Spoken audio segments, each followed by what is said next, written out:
Welcome to Abhinav Bharat. నేను అరవింద్. బీహార్ రాష్ట్రంలో రెండో ఎయిమ్స్ కల 10 ఏళ్లు గడుస్తున్నా ఇంకా పునాదుల దగ్గరే ఆగిపోయింది.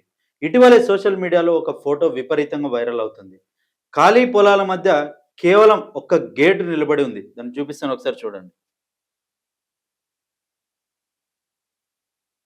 ఇది ఇటీవలే ఈ గేట్ చాలా సోషల్ మీడియాలో వైరల్ అవుతుంది. అసలు ఇది ఎందుకు వైరల్ అవుతుంది?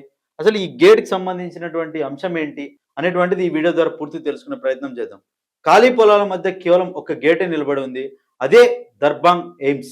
ప్రధాని మోదీ 2024లో శంకుస్థాపన చేసినా ఇప్పటికీ ఇక్కడ కేవలం ఈ గేట్ తప్ప మరేమీ లేదనే విమర్శలు వెల్లువెత్తుతున్నాయి. అసలు ఈ గేట్ వెనుక ఉన్న కథ ఏంటి? కేంద్ర రాష్ట్ర ప్రభుత్వాల మధ్య జరిగిన భూ వివాదాలు ఈ ఆలస్యానికి కారణమా? 10 ఏళ్లలో కేవలం ఒక గేటు మాత్రమే ఎలా నిర్మించారు? ఈ ప్రాజెక్ట్ ప్రస్తుత పరిస్థితి ఏంటి? అసలు ఇది 2015లో కేంద్ర బడ్జెట్లో ప్రకటించారు. కానీ 2020లో కేంద్ర కేబినెట్ ఆమోదం పొందింది. అయితే జనవరి 2026లో కాంగ్రెస్ మరియు ప్రతిపక్షాలు అక్కడ కేవలం గేట్ పిల్లర్లు మాత్రమే ఉన్నాయన్న ఫోటోలు షేర్ చేస్తూ 10 ఏళ్ల అభివృద్ధి ఇదా అంటూ బీజేపీని ప్రశ్నిస్తున్నారు. డబుల్ ఇంజిన్ సర్కార్ అంటే ప్రచారానికి పరిమితమా అంటూ ప్రశ్నిస్తున్నారు. అయితే మొదట దీన్ని డిఎంసిఎస్ క్యాంపస్ లో అనుకున్నారు. తర్వాత శోభన్ బైపాస్ వద్దకు మార్చారు. అయితే నవంబర్ 13, 2024న ప్రధాని మోదీ శంకుస్థాపన చేశారు. ప్రస్తుతం ప్రహరీ గోడ అంటే బౌండరీ వాల్ మరియు గేట్ పనులు మాత్రమే ప్రాథమిక దశలో ఉన్నాయి. ఈ ప్రాజెక్టు యొక్క పూర్తి అంచనా వ్యయం చూసుకుంటే సుమారు 1264 కోట్ల రూపాయలు ఈ ప్రాజెక్టుకు అంచనా వేశారు. అయితే దీనికి సంబంధించి పూర్తి వివరాలు అయితే ఒకసారి చూద్దాం. రైట్, ఇక్కడ చూసుకోవచ్చు. మనకు పిఎం ఇండియా వెబ్సైట్ లో అయితే మనకు పూర్తి డీటెయిల్స్ అయితే ఇక్కడ లభిస్తాయి. Cabinet approves establishment of new all India institute of medical science AIIMS at Darbhanga, Bihar. దీన్ని ఎప్పుడు అప్రూవ్ చేశారు? అయితే దీన్ని 2015లో అనౌన్స్ చేసి 2020లో క్యాబినెట్ ఆమోదం అయితే పొందింది. అయితే దీనికి సంబంధించినటువంటి పూర్తి వివరాలు చూసుకుంటే మనం ఇక్కడ చూసుకోవచ్చు. 1224 కోట్ల రూపాయలు దీనికి అంచనా వ్యయం పెట్టారు. కాలేజ్ కి సంబంధించినటువంటి అక్కడ సీట్లు కానీ లేకుంటే పడకలు దానికి సంబంధించి పూర్తి వివరాలు చూసుకుంటే AIIMS will added 100 UG MBBS seats and 60 BSc nursing seats. అంటే ఈ క్యాంపస్ లో 100 ఎంబీబీఎస్ సీట్లు మరియు 60 బీఎస్సీ నర్సింగ్ సీట్లకైతే ఈ క్యాంపస్ కేటాయించడం జరిగింది. New AIIMS will have 15 to 20 super speciality departments. ఈ క్యాంపస్ లో 15 నుంచి 20 సూపర్ స్పెషాలిటీ డిపార్ట్మెంట్స్ అయితే ఉండబోతున్నాయని చెప్పారు. New AIIMS will be added 750 hospital beds. అంటే ఈ హాస్పిటల్ యొక్క నిర్మాణం జరిగితే 750 ఒక బెడ్స్ నిర్మాణం జరుగుతుంది అనమాట. As per data of current functional AIIMS, it is expected that each new AIIMS will cater to around 2000 OPD patients per day and around 1000 IPD patients per month. అంటే ఈ హాస్పిటల్ నిర్మాణం అయితే ఇక్కడ సుమారు అంచనా వాళ్ళు ఎంత వేశారు? 2000 మంది ఓపీడీ పేషెంట్స్ ని ట్రీట్ చేయడం జరుగుతుందని చెప్పారు. అదేవిధంగా ఇక్కడ PG and DM super speciality courses will also be started in due courses. అంటే పీజీ కోర్సులు ఇవన్నీ కూడా అక్కడ అవైలబుల్ ఉంటాయని చెప్తున్నారు. అయితే డీటెయిల్స్ ఆఫ్ ప్రాజెక్ట్, ఒకసారి ప్రాజెక్ట్ యొక్క పూర్తి డీటెయిల్స్ చూసుకుంటే establishment of new AIIMS involves creation of hospitals, teaching block for medical nursing courses, residential complex and allied facilities services broadly on the pattern of AIIMS. New Delhi and other 6 new AIIMS taken up under phase 1 PMSSY. అంటే ఈ పథకం కింద ఈ college నిర్మాణానికి వాళ్ళు కేటాయించడం జరిగింది. అదే ఇక్కడ చూసుకుంటే మనం మాట్లాడుకున్నాం. The proposed institution shall have hospital with capacity 750 beds which will include emergency beds, ICU beds, Ayush beds, private beds and specialty and super specialty beds. There will be medical college, Ayush block, auditorium, night shelter, guest house, hostels and residential facilities. దీనికి సంబంధించి employment అంటే ఈ యొక్క college గాన నిర్మాణం చేపట్టి అంతా start అయితే అరౌండ్ 3000 మందికి అయితే ఎంప్లాయ్మెంట్ దొరుకుతుంది అనేసి అంచనా వేశారు.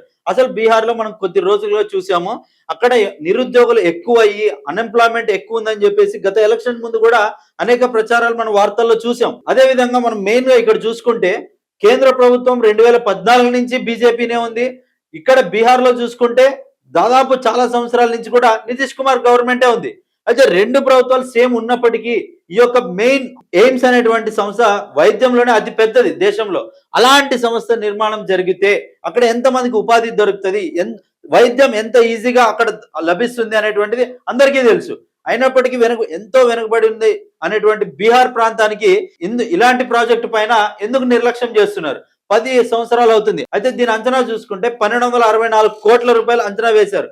అయితే బీజేపీ ప్రభుత్వం గాని, బీహార్ ప్రభుత్వం గాని ఒకటి చూసుకుంటే ఎలక్షన్స్ ముందు లేడీస్ కి ఒక స్కీమ్ ద్వారా కొన్ని వేల కోట్లు అయితే ట్రాన్స్ఫర్ చేశారు. అలాంటివి చేసే బదులు ఇలాంటి నిర్మాణాలు జరిగితే ప్రజలు మళ్ళీ మళ్ళీ మిమ్మల్నే కోరుకుంటారు కదా.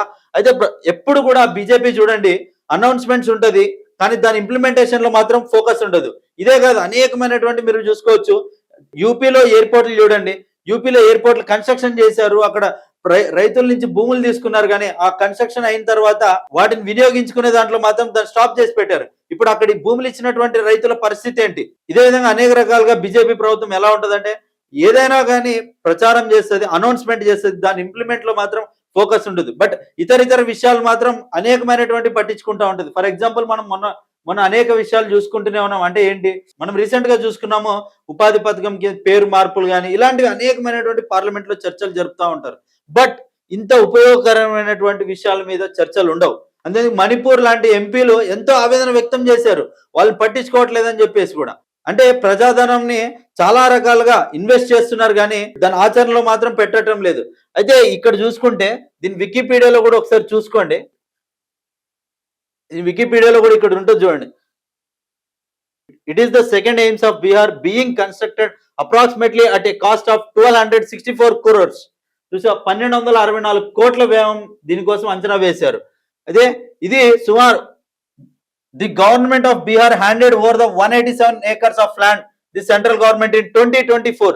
అంటే 187 ఎకరాల్లో ఈ ప్రాజెక్ట్ నిర్మాణం జరుగుతుంది. It is the 23rd aims in the country and will be constructed at a cost of 1264 crores.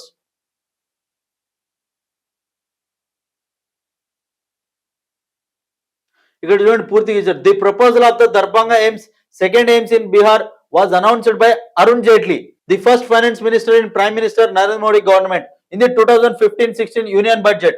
In the 2019, the chief minister Nitish Kumar proposed for upgradation of Darbhanga Medical College and Hospital. అదే 2015-16లో announce చేశారు. మళ్ళీ ఇక్కడ 2019లో chief minister Nitish Kumar propose కూడా పెట్టారు. మళ్ళీ ఆ తర్వాత the second AIIMS in Bihar to the central government but later the unused 200 acres of land DMCH proposed for the site of the proposed AIIMS. అంటే ఫస్ట్ గా ఈ ప్లేస్ అయితే అనుకున్నారనమాట ఇక్కడ నిర్మించాలని చెప్పేసి. Again later the Mahagathbandhan government in Bihar change the location and proposed Shobhan village as the location of Darbhanga. అంటే తర్వాతకి శోభన్ విలేజ్ కి అయితే దీన్ని మార్చడం జరిగింది. ఇక్కడ చూడొచ్చు మనకు 2024లో నరేంద్ర మోడీ స్టోన్ వేయడం జరిగింది ఈ ప్రాజెక్ట్ కోసం అని చెప్పేసి. దాని విజువల్ ఇక్కడ చూసుకోవచ్చు మనం.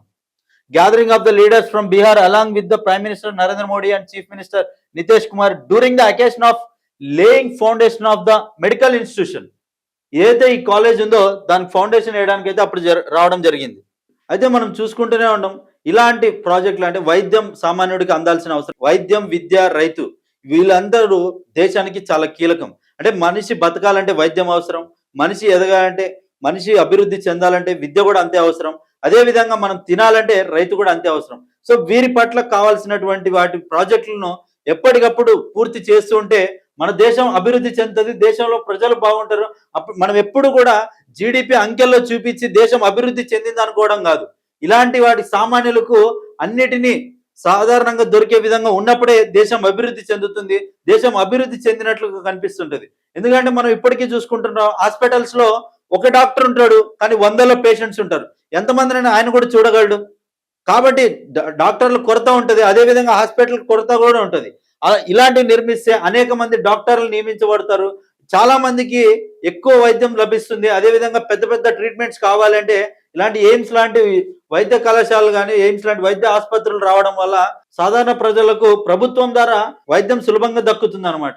కాబట్టి డబుల్ ఇంజిన్ సర్కార్ అంటూ చెప్తున్నటువంటి బీజేపీ ఏదైతే ఉందో ట్రబుల్ ఇంజిన్ సర్కార్ గా మారకూడదు. ఎందుకంటే మనం రీసెంట్ గానే చూసాం ఒక రాష్ట్రంలో వాటర్ ట్యాంక్, అంటే ఆ ప్రదేశానికి నీళ్లు సరఫరా చేయడానికి వాటర్ ట్యాంక్ నిర్మిస్తే ట్రయల్ రన్ లోనే అది కుప్పకూలిపోయింది. అంటే ఏంటి, దాన్ని అనౌన్స్ చేశారు, అంతా ఫైన్, గుడ్, మంచిదే, కానీ దాని ఇంప్లిమెంట్ లో ఎందుకు మానిటర్ చేయలేదు?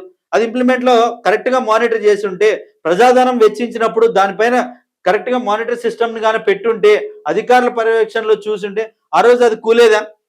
ఒకసారి ఆలోచించాలి, ప్రజలు దీన్ని గమనించాలి. ప్రభుత్వాలు ఖచ్చితంగా ఈ ప్రాజెక్ట్ ని త్వరలో పూర్తి చేసి బీహార్ రాష్ట్రానికి వైద్య విషయంలో సరైన వైద్యం దక్కేలా ప్రభుత్వాలు చూడాలని చెప్పేసి ప్రజలు విన్నవించుకుంటున్నారు. దీనిపై మీ అభిప్రాయాన్ని కమెంట్ రూపంలో తెలియజేయండి. Thank you.